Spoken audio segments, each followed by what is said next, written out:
do the sex. Today's Masturbation Monday topic is the top 5 sex mistakes that couples in long-term relationships or married couples make that are hurting their sex life.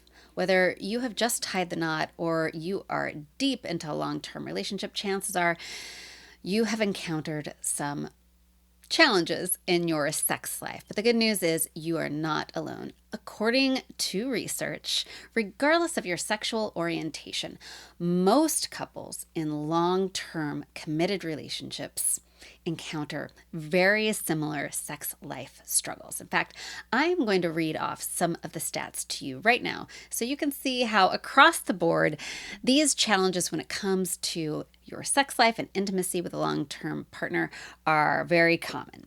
So here's a snapshot of sexual dissatisfaction in long-term relationships according to orientation and according to the most recent research. For heterosexual couples, around 40 to 50% of women report a drop in desire that is often due to routine and lack of novelty. Mismatched libidos affect 61% of couples, leading to frustration. And I know I've gotten a lot of feedback from my listeners when it comes to the mismatched libidos. For gay male couples, while many engaged in consensual non-monogamy, satisfaction still drops by 35% after 5 years, suggesting that relationship dynamics shift over time. For lesbian couples, a drop in sexual frequency affects 50 to 60%, which is famously known as lesbian deathbed. And for bisexual and pansexual individuals, like me, 64% experience unmet needs, often due to a desire for more variety. While these stats aren't encouraging, don't despair. I have got the top 5 reasons that sex lives fizzle for married couples, and I've also got solutions for each that will help reignite the flame before intimacy totally burns out. So let's dive in. The first most common sex mistake that married couples and people in long-term relationships make is assuming that your partner can read your mind. According to the research, about 75% of couples admit that they assume that their partner knows what their needs in bed are without ever directly communicating it. If your partner's not a mind reader, they may not pick up on what your desires or fantasies are in bed. This might seem obvious, but it's actually the number one reason that couples experience sexual dissatisfaction. According to a study published in the Journal of Sex and Marital Therapy, 67% of couples that experience dissatisfaction struggle with communicating about sex with one another. Now, communicating about sex may be difficult, but is absolutely critical to the health of your sex life. So what is the solution? Well, it's time to get chatty about sex. Save it for pillow talk at night. Talk about your desires, share your interests, watch sexy movies together, and share what turns you on with one another. Make sure to add a dash of dirty talk so it feels less like homework and more like fun. I'd like to note that it's really important whenever you talk to your partner about sex, you set a scene for a secure situation. That means you don't shame someone for their interests or curiosities. You don't yuck someone else's yum. Even if it's something you would never think you'd be interested in, approach these conversations with curiosity. Feel free to giggle about things that seem strange or that are foreign to you and your own sexual knowledge set. It's all about learning a little bit more about what's going on in each other's minds when the lights go down. The second most common sex mistake that married couples and couples in long-term relationships make is letting the bedroom become the boardroom. Get it? Bored? Studies show that 60% of married couples report a decline in sexual satisfaction after just 3 years. Once that initial spark fades, it's easy to start going through the motions. Now, routines are great for a lot of things, But when it comes to sex, they can be a real intimacy killer. So here's a simple solution. Try spicing things up with the sex menu exercise. Each partner will write down 3 things that they want to try in bed.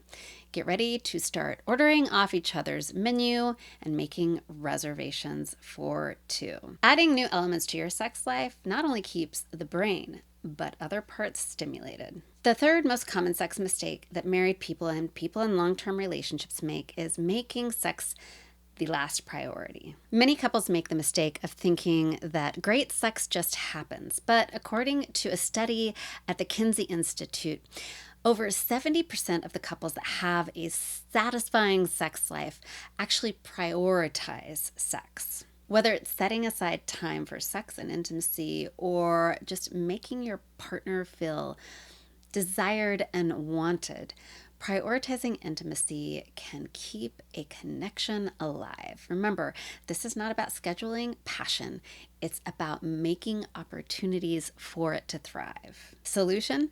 I know you might not love this one, but research has found that partners who schedule sex at least one night a week are more connected and feel more satisfied than those who let it slide. Schedule a naughty date night and prioritize it like you would any other meeting. Make sure the kids are taken care of. If you have kids, put away your phones and create a space to explore with one another. Also, scheduling sex earlier in the evening before you're completely exhausted can make a big difference. Schedule a lunch date and catch a nooner.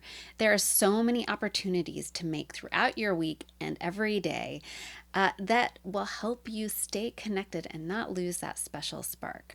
The fourth most common sex mistake that married couples make is not prioritizing physical affection outside of sex.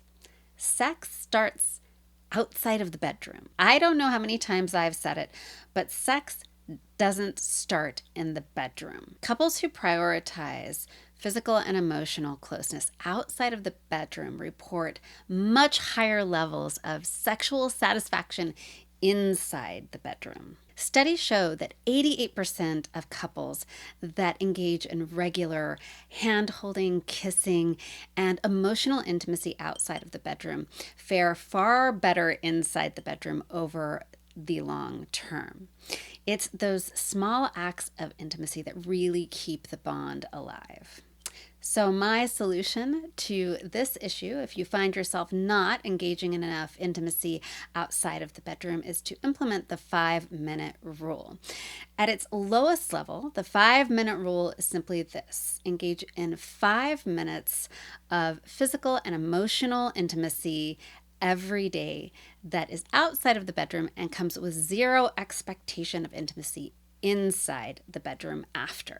Now, I think that is the very base level of this exercise. I would say go for 5 minutes in the morning when you have time before you're going to work. If you see each other at noon or in the afternoon, 5 minutes then, and definitely 5 to 10 minutes in the evening, again, with zero expectation that it's going to lead to actual penetrative sex. You want to up your game?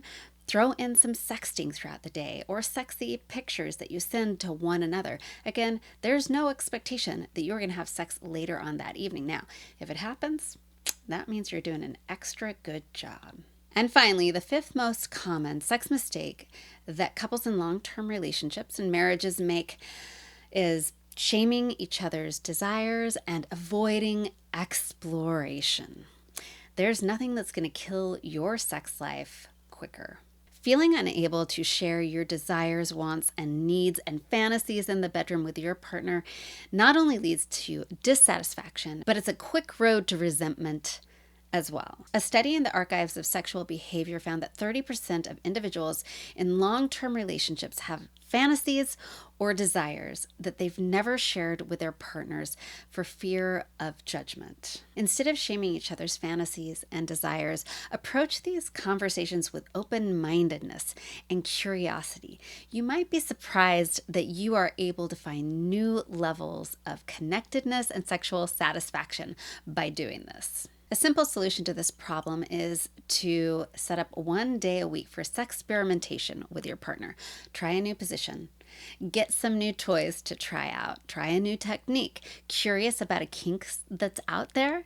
You can give it a soft try. You don't have to jump in to the deep end of some new kink or fetish you've heard about.